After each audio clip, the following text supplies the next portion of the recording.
भारतमा 2 वर्ष अघि आफ्नो बच्चा हराएका एक नेपाली दम्पतिले अन्तत बच्चा फेला पारेरै छाडेका छन्।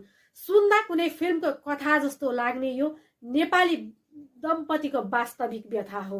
भारतको उत्तर प्रदेश राज्यको गाजियाबाद स्थित विजयनगर क्षेत्रमा एक एकल महिलाले पालेको अवस्थामा सो बच्चा फेला परेको हो। ती महिलाले उक्त बच्चालाई एक बाल आश्रमबाट करिब 10 महिना अघि कानुनी प्रक्रिया अन्तर्गत नै पाल्न भनेर लगेकी थिइन्। 2 वर्ष अघि आमा बुवासँग बिछोडिएको उक्त बच्चा विजयनगर क्षेत्रमा फेला परेको बताइएको छ। प्रहरीले बच्चाको अभिभावक फेला पार्न नसकेपछि बाल आश्रममा पठाएको थियो। बाल आश्रमबाट प्रक्रिया पुर्याएर ती एकल महिलाले उक्त बच्चालाई आफ्नो घरमा लगेर पालेकी थिइन्।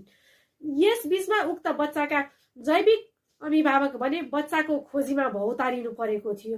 उनीहरू नेपाली नागरिक रहेको बताइए पनि परिचय र ठेगाना खुलाइएको छैन।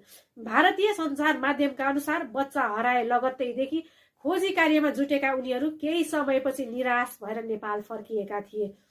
उनीहरूले काठमाडौँ स्थित भारतीय दूतावासमा समेत बच्चा हराएको जानकारी दिँदै खोजी कार्यमा सहयोगका लागि आग्रह गरेको बताइन्छ।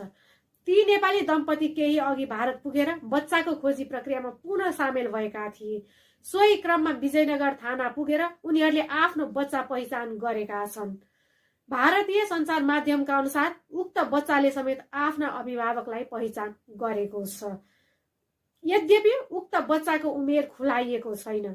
उक्त बच्चालाई आफ्नो जैविक अभिभावकको जिम्मा लगाउनका लागि आवश्यक प्रक्रिया 5 महिना अघि सुरु भएको र अब अन्तिम चरणमा पुगेको समाचारमा उल्लेख छ, जस अनुसार डीएनए परीक्षण समेत गर्नु परेको जनाइएको छ।